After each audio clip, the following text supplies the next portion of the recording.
आज हम लोग इस वीडियो के माध्यम से अनुपात व समानुपात रेशियो एंड प्रोपोर्शन का पार्ट 2 करेंगे। इसके पहले वीडियो में हम लोगों ने पार्ट 1 किया है, आज पार्ट 2 करेंगे। पार्ट 2 में हम सबसे पहले बात करेंगे समानुपात, प्रोपोर्शन का बात करेंगे। मान लें A B C D 4 terms दिए गए हैं और यदि इन चारों में से दो दो को लेकर के एक एक अनुपात बनाया जाए और उन दोनों अनुपातों का मान सेम हो, यानी दोनों अनुपात इक्वल हो, तो उनको हम लोग समानुपात बोलेंगे। जैसे मैंने यहाँ पर दिखाया है, मैंने ए और बी को लिया, ए अनुपात बी, इससे A:B लिया, इससे एक अनुपात बना हमारा, और C:D लिया, इससे एक अनुपात बना। और यहाँ पर ये 4 डॉट जो दिया गया है, ये समानुपात का चिन्ह होता है, इसको बराबर चिन्ह के द्वारा भी दर्शाया जाता है। मैंने यहाँ पर 4 डॉट से दर्शाया है। तो यहाँ पर एक अनुपात जो है दूसरे अनुपात के समान है, जिसको हम लोग समानुपात कहते हैं। यहाँ जो देख पा रहे हैं हम लोग, जो बाउंड्री पद हैं, यानी जैसे यहाँ पर ए प्रांतीय पद एक्सट्रीम बोलेंगे, डी जो है प्रांतीय पद है। इसी प्रकार जो बीच में है यानी बी और सी, ये दोनों ही मध्य पद यानी मीन्स कहलाते हैं। इसके बाद हम लोग जैसे पहले अनुपात में फर्स्ट टर्म, सेकेंड टर्म, ये हो गया थर्ड टर्म, ये हो गया फोर्थ टर्म, या इसको दूसरे शब्दों में हम लोग कह सकते हैं फर्स्ट प्रोपोर्शन ए हो गया, सेकेंड प्रोपोर्शन बी हो गया, थर्ड प्रोपोर्शन सी हो गया, फोर्थ प्रोपोर्शन डी हो गया। तो या फिर हिंदी में हम लोग क्या बोल सकते हैं, प्रथम समानुपाती ए, द्वितीय समानुपाती बी, तृतीय समानुपाती सी एंड चतुर्थ समानुपाती डी हो गया। इसके बाद हम बात करेंगे क्रमिक समानुपाती। इसके बाद का टर्म होगा हमारा क्रमिक समानुपाती। क्रमिक समानुपाती यानी कंटिन्यूड प्रोपोर्शन। कंटिन्यूड प्रोपोर्शन ये क्या होता है?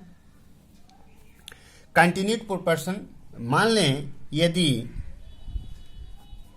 ए बी सी 3 पद दिए गए हैं, 3 टर्म हैं, और इसमें यदि ए और बी का जो अनुपात है वही बी और सी का अनुपात है, और ये दोनों यदि आपस में बराबर हों, यानी first term is to second term equals to second term is to third term, तो इस प्रकार के समानुपात को हम लोग क्रमिक समानुपाती यानी कंटिन्यूड प्रोपोर्शन बोलते हैं। इस प्रकार के समानुपात में क्या होता है, क्रम टूटता नहीं है। जैसे मैंने यहाँ पर लिखा A:B, तो B यहाँ पर खत्म हुआ, फिर सेकेंड अनुपात हम देख पा रहे हैं B से ही स्टार्ट हो रहा है, यानी B:C। इसी प्रकार यदि ए बी सी, यदि 4 पद रहते हैं, ए बी सी डी रहता, तो A:B equals to B:C equals to C:D हो जाता। यानी एक अनुपात में जहां पर एक खत्म होता है, सेकेंड अनुपात जो है उसी टर्म से स्टार्ट होगा। इसी को हम लोग बोलते हैं कंटिन्यूड प्रोपोर्शन। अब ए बी सी में हम लोग देख पा रहे हैं, ये जो ए में बी जो है, यानी इसमें बी को हम लोग मध्य समानुपाती बोलेंगे। मध्य समानुपाती बोलते हैं क्योंकि ये मिडिल में है और ये इस अनुपात के लिए भी काम कर रहा है, इसके लिए भी काम कर रहा है, इसलिए बी को हम लोग मध्य समानुपाती बोलते हैं। अब हम लोग यहाँ पर कुछ एग्जाम्पल्स को सॉल्व करेंगे और देखेंगे कि ऊपर की जो थ्योरी हैं वो काम में आ रहे हैं कि नहीं। जैसे यहाँ पर यक्स का मान निकालें, हमको यक्स का मान निकालना है। यहाँ पर हम लोग देख पा रहे हैं 2 अनुपात दिया हुआ है, x:50 दिया हुआ है, 3:2 दिया हुआ है, और बीच में समानुपात का चिन्ह यानी बराबर है। तो यहाँ पर फर्स्ट प्रोपोर्शन का वैल्यू नहीं दिया हुआ है, सेकेंड प्रोपोर्शन का वैल्यू दिया हुआ है, थर्ड का दिया हुआ, फोर्थ का दिया हुआ, फर्स्ट का हमको निकालना है। तो कोई प्रॉब्लम नहीं है, हम लोग इसको चाहें तो फ्रैक्शन में लिख सकते हैं। क्या लिखेंगे, x/50 इक्वल्स टू 3/2। इसको हम लोग चाहे तो क्रॉस मल्टीप्लिकेशन कर सकते हैं, तो ये हो जाएगा 2x और इसमें मल्टीप्लाई करेंगे तो ये हो जाएगा 150 और x इक्वल्स टू हो जाएगा 150। इधर 2 का x के साथ गुणा है तो इधर आएगा तो भाग होगा, भाग करने के लिए नीचे लिखेंगे, इसको कट करेंगे तो ये हो जाएगा 75, यानी x का वैल्यू 75 हुआ। ये हम लोग का आंसर हुआ, यानी फर्स्ट प्रोपोर्शन यानी x का वैल्यू 75 हो गया। इसी प्रकार क्वेश्चन दे सकता है सेकंड का, थर्ड का, फोर्थ का, किसी का भी निकालने के लिए प्रोसेस यही है। जैसे यहाँ पर एक और सम हम लोग करते हैं, चतुर्थ समानुपाती निर्णय करें। हम लोग देख पा रहे हैं यहाँ पर 3 दिया गया है, हमको चौथे का मान निकालना है, तो कोई दिक्कत नहीं है। तो इसको हम लोग लिखेंगे p माइनस क्यू पहला पद इस टू दूसरा पद समानुपाती तीसरा पद minus p q plus q square इस टू एक्स। हमने x माना, इसको हम लोग मान लिए,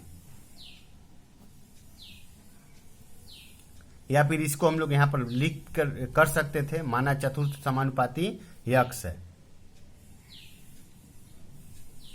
तो इसको हम लोग क्या लिखेंगे, इसको हम लोग लिख सकते हैं p minus q by p square equals to p square minus p q plus q square by x. X क्या है, हमारा चतुर्थ समानुपाती, जिसको हम लोगों ने लेट कर लिया है कि हमारे चतुर्थ समानुपाती का मान x आएगा, क्योंकि यहाँ पर चौथा निकालना, पहला 3 दिया, पहला दूसरा तीसरा दिया, चौथा निकालना, चौथा को हम लोग लेट किए हैं। अब इसमें कोई प्रॉब्लम नहीं है, हम लोग चाहेंगे तो इसको ब्रेक कर सकते हैं, p बाई क्यू है, इसको ब्रेक करेंगे तो ये हो जाएगा p माइनस क्यू और p प्लस क्यू, क्योंकि ए प्लस बी का होल स्क्वायर, ए स्क्वायर माइनस बी स्क्वायर है, तो एक क्वेश्चन में ए माइनस बी, एक क्वेश्चन में ए प्लस बी, और इसको एज यूजुअल लिख देंगे p square minus p q plus q square by x. p minus Q से p माइनस क्यू कट जाएगा, हो जाएगा। अब यहाँ पर इसको हम लोग चाहें तो यहाँ पर लिख सकते हैं, और x में 1 का गुणा करेंगे तो x होगा, और इसमें गुणा करेंगे तो ये हो जाएगा p प्लस क्यू और p square minus p q plus q square. तो ये हो जाएगा x इक्वल्स टू, इसका गुणा करेंगे तो ये हो जाएगा p का q माइनस q का q। ये हम लोग का आंसर हुआ। अब जैसे यहाँ पर एक और सम करेंगे हम लोग, तृतीय समानुपाती निर्णय करें। यहाँ पर फर्स्ट दिया गया, सेकंड दिया गया है, थर्ड नहीं दिया गया है, तो हम लोग थर्ड को मान लेंगे। जैसे इसके पहले सम में हम लोगों ने यहाँ पर माना था, इसी प्रकार यहाँ भी हम लोग मान लेंगे। माना, हम लोग इसको लिख लेते हैं, माना तृतीय समानुपाती x है। हम लोग ऐसे वेरिएबल को लेट करते हैं जो वेरिएबल हमारे टर्म में दिया गया ना हो। जैसे यहाँ पर पी क्यू आर दिया गया था, हम लोग पी क्यू आर को नहीं लेट करेंगे, इसको छोड़कर कोई वेरिएबल लेट कर सकते हैं। जैसे मैंने एक्स लेट किया है, तो इसको 3 टर्म हुए, तो इसको हम लोग कैसे लिखेंगे, पी क्यू क्यू स्क्वायर इस टू क्यू स्क्वायर आर समानुपाती क्यू स्क्वायर आर इस टू एक्स। क्यों, यहाँ पर 3 ही टर्म है, तो पहला इस टू दूसरा इक्वल्स टू दूसरा इस टू तीसरा, यानी ये क्रमिक समानुपाती हुए। ये कौन से 3 दिए गए हैं, इसका मतलब क्या हुआ, एक क्रमिक समानुपाती। और क्रमिक समानुपाती को इस प्रकार हम लोग लिखते हैं। तो इसको और क्या लिख सकते हैं, हम लोग लिख सकते हैं p q by q square by q square by q square into r equals to q square r by x. अब यहां से क्यू स्क्वायर कट जाएगा, और कुछ नहीं कट रहा है, तो क्रॉस मल्टीप्लिकेशन करेंगे हम लोग, तो ये हो जाएगा एक्स पी क्यू और ये हो जाएगा q square r square. Finally x equals to हम लोग क्या लिख सकते हैं, q square r square by p q का एक्स के साथ गुणा है तो भाग होगा, तो इधर आएगा। ये हमारा हो गया आंसर, यानी हमारा तृतीय समानुपाती हो गया q square r square by p q. ये हम लोग का आंसर हुआ। अब इसके बाद यहाँ पर हम लोग एक और सम करते हैं, मध्य समानुपाती निर्णय करें। हमको दिया गया x माइनस वाई का whole square, x plus y का होल स्क्वायर, यानी दूसरा दिया गया, तीसरा दिया गया, मध्य को निकालना है। तो मध्य समानुपाती हम लोग मान लेंगे, माना मध्य समानुपाती, मध्य समानुपाती z है, क्योंकि हम लोग देख पा रहे हैं यहाँ पर z नहीं है तो हम लोग z लेट करेंगे, और भी x y को छोड़कर कोई भी वेरिएबल को लेट कर सकते हैं। मध्य समानुपाती यानी मीन प्रोपोर्शन, लेट कर लिया हम लोग, मीन प्रोपोर्शन हमारा z है। तो इसको हम लोग कैसे लिखेंगे, देयरफॉर हम लोग लिख सकते हैं x माइनस वाई का whole square is to z समानुपाती z is to x plus y whole square. तो फाइनली इसको हम लोग क्या लिख सकते हैं, लिख सकते हैं x माइनस वाई का whole square by z equals to z by x plus y का होल स्क्वायर। और क्या हो जाएगा, ये हो जाएगा, क्रॉस मल्टीप्लिकेशन करेंगे तो ये हमारा हो जाएगा जेड स्क्वायर, और ये हो जाएगा x माइनस वाई का होल स्क्वायर और x प्लस वाई का होल स्क्वायर। हम लोग देख पा रहे हैं इधर भी स्क्वायर है, इधर भी स्क्वायर है, तो हम लोग अगर स्क्वायर रूट ले लें, taking square root of both side, हम यहाँ पर ले लेते हैं, इधर बोथ साइड स्क्वायर रूट ले लेते हैं, तो ये हो जाएगा x माइनस वाई का होल स्क्वायर और x प्लस वाई का होल स्क्वायर। तो फाइनली हमारा निकलेगा क्या, z equals to x minus y और x प्लस वाई। अब इसको चाहे तो हम लोग तोड़ दें, फार्मूला में लिख दें x square minus y square, ये हम लोग का आंसर हो जाएगा। यानी हमारा मध्य समानुपाती क्या निकला, x square minus y square.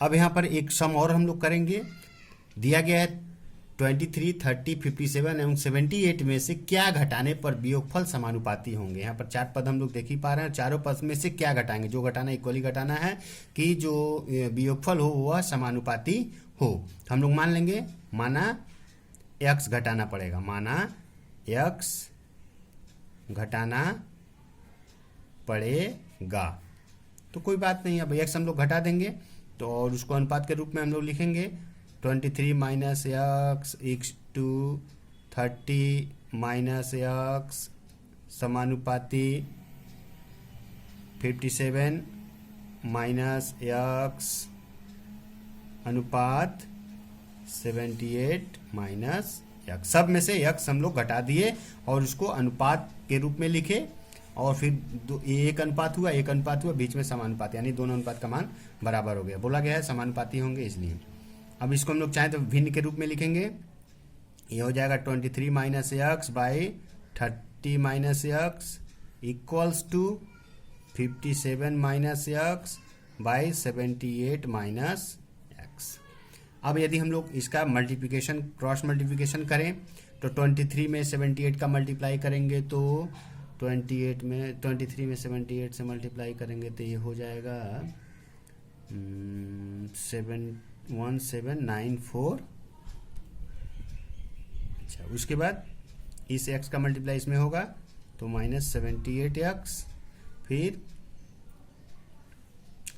इस x का गुणा इसमें करेंगे तो माइनस 23x, फिर x का गुणा इसमें करेंगे तो ये हो जाएगा प्लस एक्स स्क्वायर। इसी प्रकार अब इसमें मल्टीप्लाई करेंगे तो 57 में 3 से मल्टीप्लाई करेंगे तो ये 0 हो गया, और 3 से 57 में मल्टीप्लाई करेंगे तो 171 यानी 1710 हुआ, माइनस 30x, फिर इस x का गुणा इसके साथ होगा तो माइनस 57x, फिर प्लस एक्स स्क्वायर। हम लोग देख पा रहे हैं प्लस एक्स स्क्वायर इधर भी है, प्लस एक्स स्क्वायर इधर भी है, अगर एक को इधर लाते हैं तो कट जाएगा, तो हम लोग उससे अच्छा कि यहीं पर कट कर देंगे।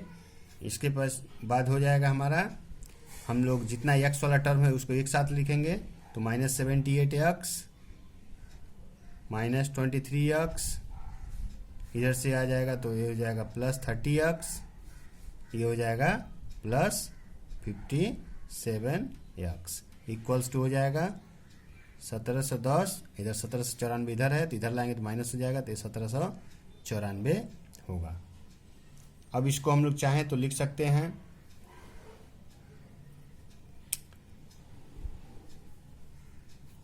यहाँ पर 78 एक्स है, हम लोग एक्स को छोड़ दिए हैं, ये 78 एक्स होगा।